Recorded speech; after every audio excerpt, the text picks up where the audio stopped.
The power sector privatization has become a landmark in Nigeria as a sector that has been moribund for the past 3 decades now received massive attention from federal government, which has also engaged the private sector. Today is the Power Investors Summit, where the public and private sector stakeholders come to look at strategic ways of improving this sector in various dimensions. Today, the Power Minister, Professor Chinedu Nebu, gave an opening address, giving insight to where the government has come from with the power sector. It is my pleasure to welcome you to this Power Investors Summit, which is a very crucial point and happening at a time that we are just at the verge of taking off to another realm, another sphere of development in the history of Nigeria. I would like to give a very brief history about the power situation in Nigeria. Before Mr. President Dr. Goodluck Ebele Jonathan became president of Nigeria, we were hovering around a power generation that was less than 2,700 megawatts.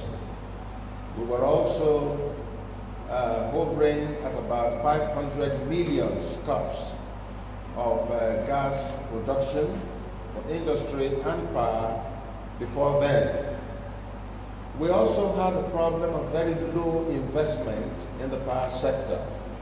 The reason being that government ran the entire electricity market in a way that many Nigerians had come to accept electricity as a social welfare extension of government. Unfortunately, that situation was not sustainable. Invariably, that led to unsustainable tariff regime that greatly impoverished the entire electricity sector, making it ever so dependent on the government. Because it was also government controlled, many people, as they say, everybody's business is nobody's business. There wasn't a concerted effort to ensure that there was such a thing as return on investment. Nobody cared about that. It was government pushing in money, throwing money at problems in an unsustainable manner and in a way that did not quite look at the entire picture holistically. And also, we had a discuss on the roles and how the sector could be improved from various levels. And through all the seminars today and panel sessions, we've seen that this landscape of the power sector has changed. Investment, strategy, engagement, and necessary financing options are being explored to ensure that this sector that has received attention will be sustainable. Momentum. The other thing I think the Honorable Minister mentioned were a couple of key challenges. One being financing, which is what we're here to talk about today. Obviously, gas supply and transmission are other key issues that need to be addressed.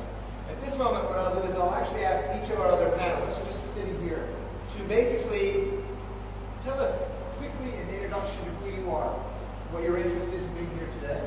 And then let's go ahead and address both the positives for why to invest in Nigeria, and then what you believe, from your perspective, are the key issues that need to be addressed in order to encourage more investment.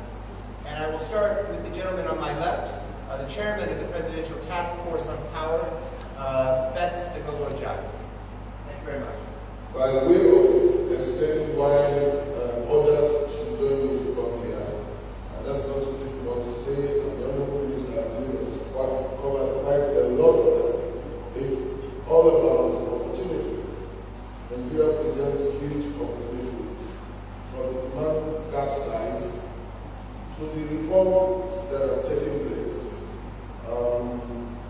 I've been introduced. My name is Nextier. I'm chairman of the Presidential Task Force on Power. It's a special program designed by the President in 2010 when he decided to do something significant about power in Nigeria. And we believe that there's a huge potential across all sectors of the economy.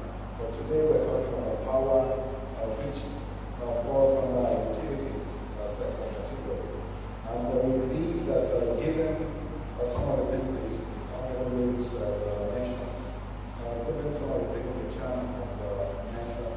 will just focus on two things. First one is the growing middle class, which can power the necessary, which has the capacity to actually pay for the necessary products, be it power or other consumer goods that are generated within the economy. And then the second one is the deregulated financial sector. Nigeria is certainly much more attractive than some of our key competitor nations down south. I won't mention here. But currency regulation is such that you can bring in money today on the equity side, on the fixed income side, on the real sector side, make your profit tomorrow and take it out without restrictions, as long as the money comes in through the banking system.